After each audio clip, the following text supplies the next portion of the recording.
2025 is the beginning of a once-in-a-lifetime perfect storm for apologetics, polemics, and evangelism, or, putting all of these together in just the right environment, a revival. Apologetics is defending your own position. Polemics is attacking an opposing position. Evangelism is spreading the good news. A perfect storm is when you get a rare combination of events that combine and amplify until you get some sort of mega hurricane. You've never seen anything like this. Think about the features that have all lined up for this moment in history. First, going back about 15 or 20 years, we finally got open access to Muslims around the world. For 14 centuries, Muslim leaders were able to keep their people insulated from hearing criticisms of Islam and from hearing serious presentations of alternatives to Islam. Then, suddenly, we got open access to any Muslim with an internet connection. Muslims in Saudi Arabia and Pakistan and Iran finally started hearing the truth about Muhammad and about Jesus. 14 centuries of Christians couldn't have dreamed of the opportunities we have right now. Second, simultaneously, we got open access to their sources. If you go back just a century, you could find a translation of the Quran if you looked hard enough. But if you really wanted to know what's in the Muslim sources, you were going to have a difficult time finding it. Their main sources hadn't even been translated yet. This allowed Muslim preachers to say pretty much anything they wanted about Islam, and no one could correct them because no one knew what's in their sources. Fast forward to today, and we've got Sahih al-Bukhari, and Sahih Muslim, and Sunan Abu Dawud, and Sunan an-Nasai, and Jami' at-Tirmidhi, and Sunan ibn Majah, and so on.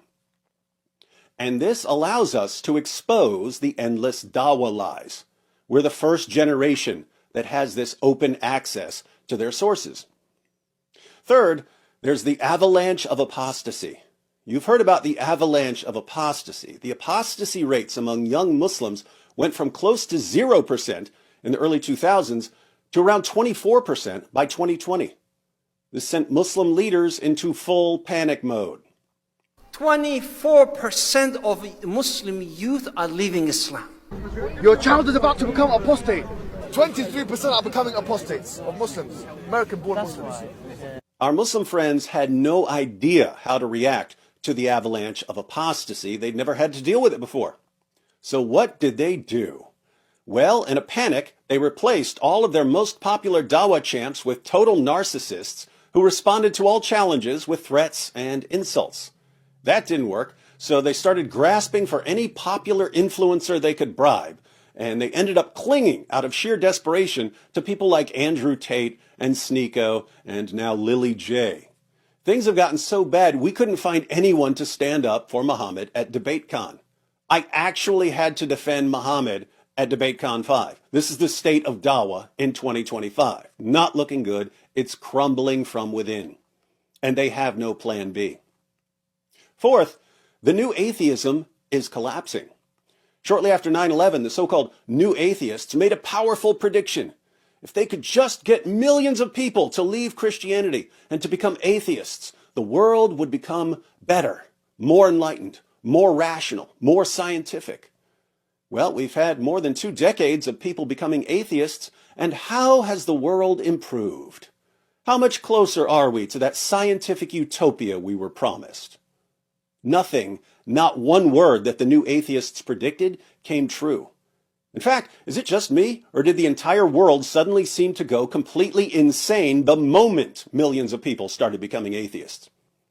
The new atheists have been exposed. They had nothing, literally nothing to offer the world apart from constantly screaming, "Sky Daddy, Sky Daddy, Sky Daddy, Sky Daddy, Sky Daddy." People have caught on to the bankruptcy of the new atheism, and the movement has lost all momentum. Fifth, young people are waking up. Studies in both the UK and the US have shown that the trajectory is changing. Young people in the UK are abandoning atheism.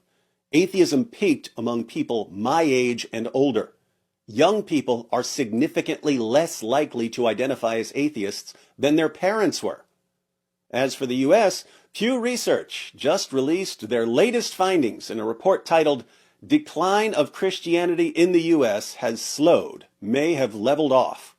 After years of steady decline, the numbers have started going up for the past few years.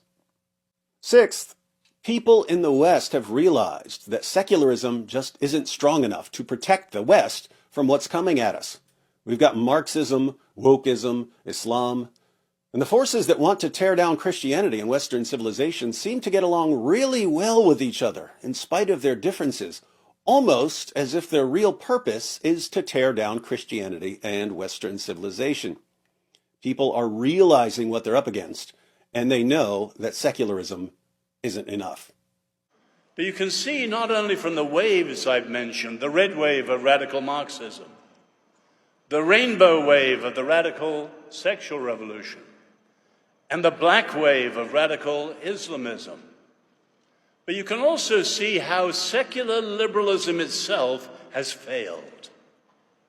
Put all of this together, and Christians have an opportunity we've never had before and will probably never have again. And trust me, this is an opportunity you want to pounce on, because it's not going to last, at least not as it is now. Why not? Well, think about it. The young people who are abandoning atheism, this doesn't mean they're becoming Christians. They're turning to all kinds of things. They're open now. They're exploring options now.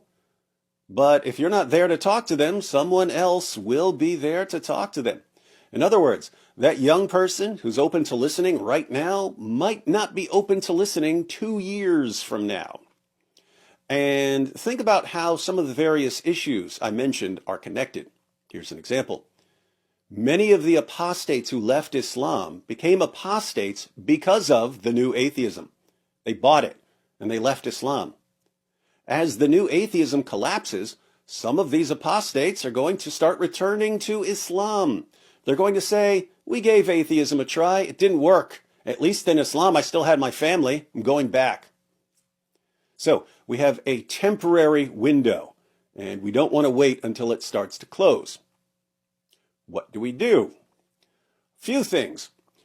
One, this is a really good time to make sure you understand what you believe, why you believe it, and how to share it. What you believe, why you believe it, and how to share it. What you believe, why you believe it, how to share it. 62% of young people in the UK are willing to listen to your case for Christianity if you've got one. Do you have one? If not, this is a really, really good time to get one. The doors are wide open.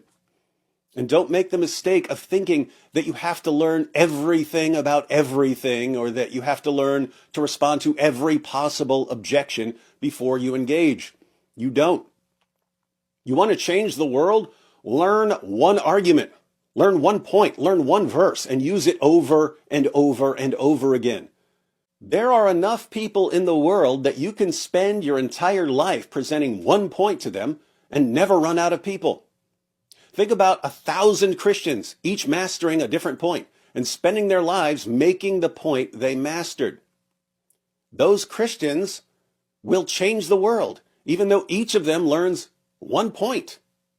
So, learn something, learn it well, and use it.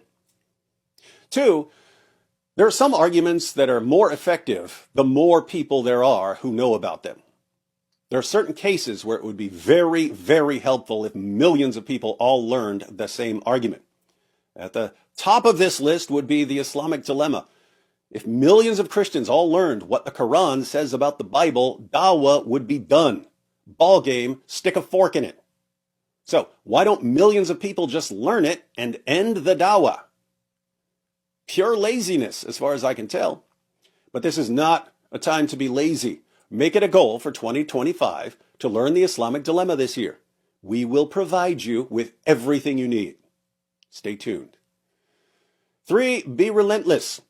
Have you noticed that the people who are spreading dangerous lies are completely relentless? Have you noticed that they just keep coming with lie after lie after lie, no matter how many times the lie is exposed? You need to be relentless too. This is beyond D-Day level significance here. 4, If you're able, be sure to support people who are doing things you know need to get done. All the things that need to get done, there are people who've dedicated their lives to doing them. If we're talking about authors and you know about an awesome book, share that with people. If we're talking about content creators, you can share links to their content wherever someone needs that content. If people are doing this full time, there's probably a way to support them financially so they can keep doing what they're doing. We live in awesome times for that. Most of your favorite content creators probably have some crowdfunding option where their fans all chip in $1 or $2 or $10 a month, and it adds up to a person or an entire team being fully funded. If I'm one of your favorite content creators, you can chip in for my work on Patreon. There's a link in the description box. Any help would be much appreciated. But if you're able, support someone who's doing something you know needs to get done.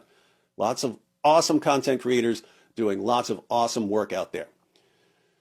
Ladies and gentlemen, a few years ago, I pulled back quite a bit. I didn't say nearly as much as I'd been saying for the decade before that, but I felt burnt out, unfocused, pretty low energy, which is weird because I'm normally pretty aggressive and amped up. So I didn't make a ton of content. Ended up doing other things, studying other things, jumping around from topic to topic. And now, as I'm looking back at everything I've been doing for the past few years, I realize it's all been preparation for right now.